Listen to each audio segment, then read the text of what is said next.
Hello everyone, let's begin with the next topic that is vasculitis.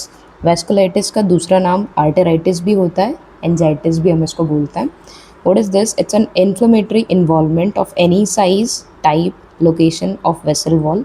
किसी भी size की artery, arterioles, venules, capillaries involve हो सकती हैं जिसमें इन्फ्लेमेशन होगा. That is called as vasculitis.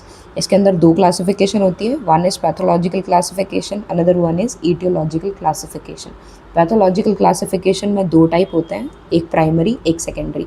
एक जो डायरेक्टली वेसल को इन्वॉल्व कर रहा होगा वो प्राइमरी होता है, और जो डिसीज़ कोई सी दूसरी हो बट सेकेंडरीली हमारी वेसल वॉल को इन्वॉल्व करे वो होता है सेकेंडरी.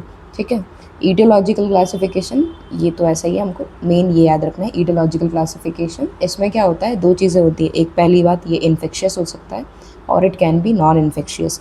इन्फेक्शियस में तीन चीज़ें आती है, एंडर्टराइटिस ऑब्लिटरांस, स्पेसिफिक आर्टराइटिस जैसे कि सिफिलिस में होती है, जो बेसिकली इसको हम सिफिलिटिक आर्टराइटिस भी बोलते हैं.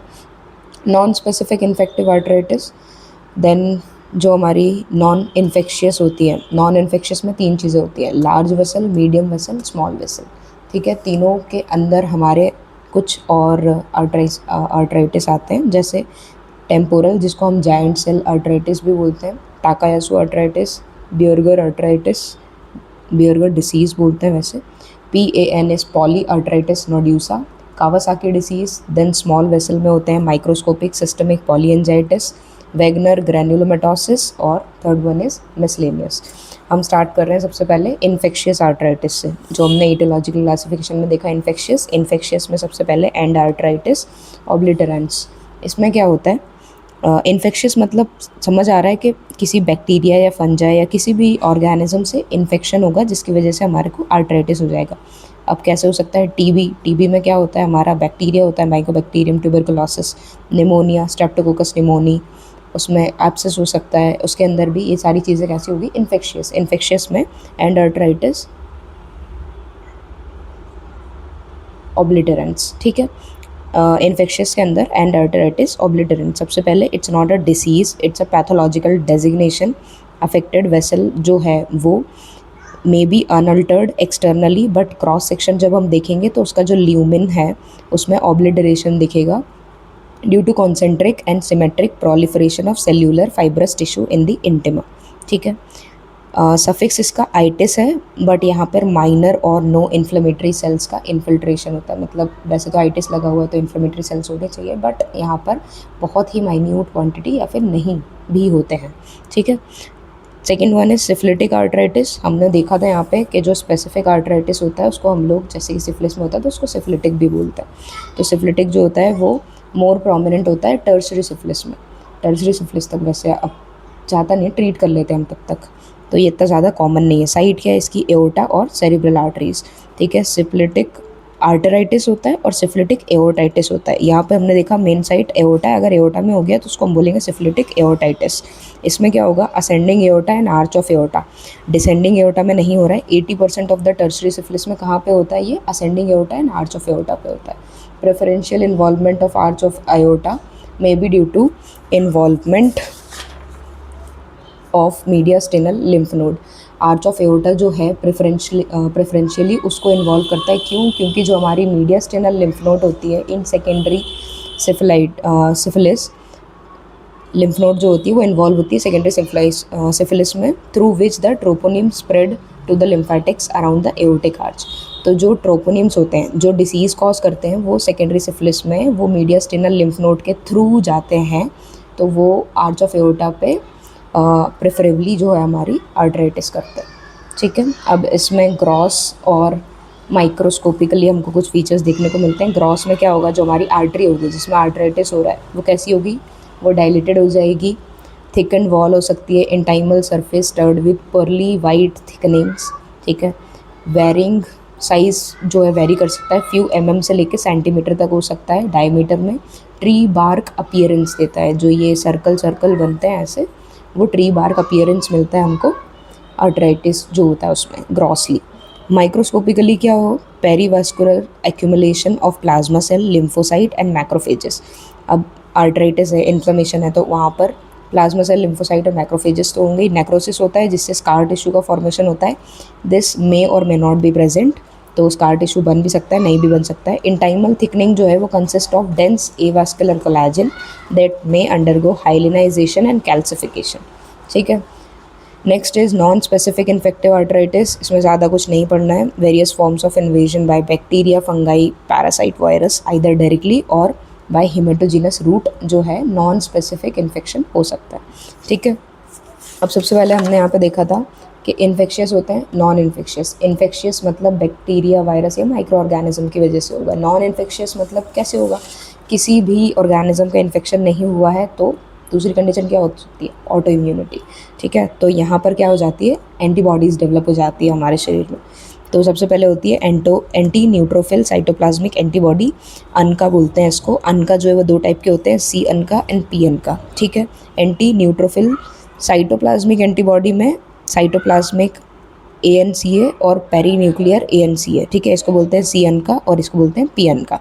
ज़्यादा कुछ याद नहीं रखना, बस इतना याद रखना है कि अंका फॉर्मेशन होता है जिसमें एक सी अंका होता है, एक पी अंका होता है। ठीक है। अब इम्यूनोलॉजिकली वेस्कुलाइटिस जो है इसको हम क्या बोलते हैं, इम्यूनोलॉजिक वेस्कुलाइटिस बोलते हैं। क्यों? क्योंकि यहाँ पे कोई इन्फेक्शन नहीं हो रहा है, यहाँ पे ऑटो एंटीबॉडीज़ डेवलप हो रही है, तो इम्यूनिटी रोल प्ले कर रही है, इसलिए auto antibodies against cytoplasmic antigen of neutrophil, macrophage, endothelial cells, इनके अगेंस्ट बनती है। जब न्यूट्रोफिल के अगेंस्ट बन रही है तो हम उसको बोल रहे हैं anti neutrophil cytoplasmic antibody. Endothelial cells के अगेंस्ट अगर बनेगी तो उसको बोलेंगे एंटी एंडोथीलियल सेल एंटीबॉडीज़, जिसको AECA बोलते हैं। ठीक है। अब जो सी अंका है, कुछ भी याद नहीं रखना, बस इतना याद रखना है कि सी अंका कहाँ पे होती है, वैगनर ग्रैन्युलोमेटोसिस में, और पी अंका कहाँ पे होती है, माइक्रोस्कोपिक पोलिएंजाइटिस और चर्ग स्ट्रॉस सिंड्रोम में। ठीक है। यहाँ पर क्या होता है ये याद रहे तो ठीक, otherwise no issues. Specific for proteinase 3, a constituent of neutrophilic granules. Neutrophil में ग्रैन्यूल होता है जिसके अगेंस्ट हमारे पास में एंटीबॉडी बनती है, और यहाँ पर स्पेसिफिक फॉर माइलोपेरोक्सिडेज एंजाइम। ठीक है। एंटी एंडोथीलियल अगर बनेगी तो एंटी एंडोथीलियल में क्या होता है, certain large vessel vasculitis, small में नहीं होता है, लार्ज वेसल वेस्कुलाइटिस में देखने को मिलता है। लाइक एग्जांपल है हमारे पास SLE, कावासाकी, ब्यूरगर डिसीज़। ये अभी हम आगे पढ़ने वाले हैं, कावासाकी और ब्यूरगर डिसीज़ क्या होती है। अब ये तो हो गया हमारे पास में इन्फेक्शियस वाला। इन्फेक्शियस में हमने क्या पढ़ा, end arteritis, obliterans, specific arteritis, non specific. Infectious मतलब बैक्टीरिया का इन्वॉल्वमेंट होगा, तो एंड आर्थराइटिस जो है वो किसकी वजह से हो रही है, TB या निमोनिया में हो रहा है। ठीक है। जिसमें कि ज़्यादा इन्फ्लेमेशन नहीं है। स्पेसिफिक में सिफिलिटिक है, सिफिलिटिक आर्थराइटिस है, एओर्टाइटिस है। एओर्टाइटिस में प्राइमरी जो हमारा ascending aorta and arch of aorta, arch of aorta को क्यों इन्वॉल्व कर रहा है, क्योंकि वहाँ पे मीडियास्टेनल लिम्फ नोड जो है वहाँ पर से हमारा बैक्टीरिया मूव कर रहा है, that's why it's preferentially involving the arch of aorta. Non specific जो है, नॉन स्पेसिफिक में हमने इतना ज़्यादा कुछ देखा नहीं। जो बैक्टीरिया पैरासाइट होते हैं वो डायरेक्टली या फिर हेमाटोजीनस रूट से स्प्रेड करते हैं। ठीक है। नेक्स्ट हम मूव करते हैं नॉन इन्फेक्शियस पे। नॉन इन्फेक्शियस में हमारे पास है large vessel, medium vessel, small vessel. Large vessel में temporal and Takayasu is important, और यहाँ से polyarteritis, Kawasaki is important, and ये भी थोड़े थोड़े ठीक ठीक है। ठीक है। तो हम पहले पढ़ते हैं लार्ज वेसल, जिसमें हमारे पास में है टेम्पोरल। टेम्पोरल जो है इसका दूसरा नाम याद रखना है हमको, इसका दूसरा नाम है giant cell arthritis. Giant cell क्यों, क्योंकि हमको पता है ग्रैन्युलोमा क्या होता है। ग्रैन्युलोमा जैसे जो टीवी में बनता है, हमारा क्रॉनिक इन्फ्लेमेशन का एक पार्ट होता है ग्रैन्युलोमा में। बीच में हमारे जायंट सेल होते हैं, साइड में मॉडिफाइड मैक्रोफाइजेस यानी एपिथेलॉइड सेल होते हैं, उसके बाहर लिम्फोसाइट्स होते हैं, और उसके बाहर फाइब्रस टिश्यू होता है। This is a typical structure, microscopic structure of granuloma. ठीक है। ग्रैन्युलोमा में मेन कॉन्स्टिट्यूएंट क्या होता है, हमारा जायंट सेल। तो टेम्पोरल जो है इसके अंदर में granuloma formation, it's a granulomatous disease, इसलिए यहाँ पर जायंट सेल का फॉर्मेशन होगा, इसलिए हम इसको जायंट सेल आर्थराइटिस भी बोलते हैं। ग्रैन्युलोमैटस है, medium and large size arteries में हो रहा है, प्रेफरेंशियली टेम्पोरल आर्टरी को इन्वॉल्व करता है, हैंस द नेम। ठीक है। अदर को भी इन्वॉल्व कर सकता है। क्लिनिकल मैनिफेस्टेशन क्या होगा, टेम्पोरल यानी हेड वाली आर्टरी को इन्वॉल्व कर रहा है, तो हेड वाली आर्टरी को मतलब हेडेक, और साथ में वहीं पास में हमारी ऑप्थेल्मिक आर्टरी भी होती है, अगर उसको इन्वॉल्व कर लिया तो ब्लाइंडनेस हो सकती है।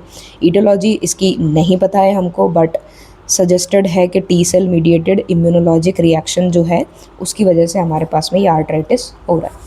ठीक है। क्योंकि हम क्या पढ़ रहे हैं, नॉन इन्फेक्शियस पढ़ रहे हैं ना, तो नॉन इन्फेक्शियस में क्या होगा, ऑटो इम्यूनिटी होगी, तो T cell mediated immunologic response होगा। ठीक है। अब ये जो है ये मेनली होगा 70 ईयर से जो एज होगी उससे ज़्यादा में, ठीक है। ग्रॉस और माइक्रोस्कोपी देखेंगे तो ग्रॉस में thicken cord like lumen reduced to narrow slit, जो हमारी आर्टरीज होगी वो कैसे हो जाएंगी, थिक हो जाएंगी, कॉर्ड लाइक हो जाएंगी। कॉर्ड लाइक मतलब हम उसको फील कर सकते हैं।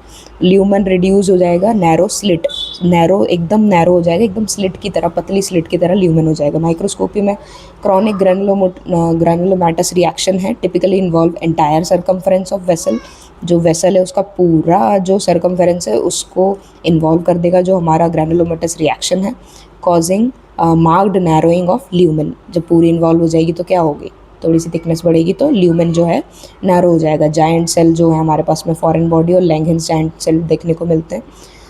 और जो इंटरनल इलास्टिक लैमिना है वो ऑफन फ्रेगमेंटेड, हमने देखा था वेसल वॉल की जो थी उसमें 2 लैमिना होती है, internal elastic and external elastic.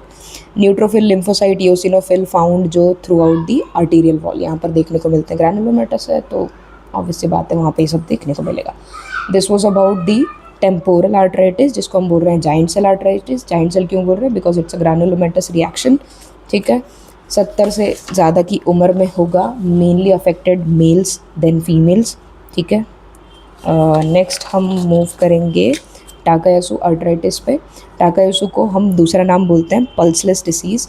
Pulseless disease क्यों बोलते हैं, क्योंकि हमारा जब इसमें हम पल्स मेज़र करते हैं तो जैसे या तो हमारी अपर लिम जो है उसकी पल्स नॉर्मल होगी तो लोअर लिम की पल्स नहीं मिलेगी, या तो लोअर लिम की नॉर्मल होगी तो अपर लिम की पल्स नहीं मिलेगी, तो इसलिए इसको बोलते हैं पल्सलेस डिसीज़। ग्रैनुलोमैटस ये भी होती है, चीफली एओर्टा को इन्वॉल्व करता है और उसकी मेजर ब्रांचेस, इसलिए इसको एओर्टिक आर्च सिंड्रोम भी बोला जाता है। चीफली यंग वुमेन को अफेक्ट करता है, characterised by absence of pulse in both arms and presence of ocular manifestation. हमारी जो अगर एओर्टा इन्वॉल्व हो रही है तो कहाँ की जाएगी, आर्म्स की जो पल्स है वो नहीं मिलेगी हमको, तो वहाँ पर क्या हो जाएगा, पल्सलेस आर्म्स हो जाएगी, साथ में ऊपर एओर्टा इन्वॉल्व हो रहा है तो ऑक्यूलर मैनिफेस्टेशन भी देखने को मिल सकते हैं। थ्रोम्बोटिक वेसल ऑक्लूजन हो सकता है, मतलब वेसल जो है वो थ्रोम्बस से अक्लूड हो सकती है, जिससे कि हमको MI/CHF न्यूरोलॉजिकल डेफिसिट भी देखने को मिल सकते हैं। ईटियोलॉजी हमको स्पेसिफिकली पता नहीं है but suggested again auto immune non infectious है।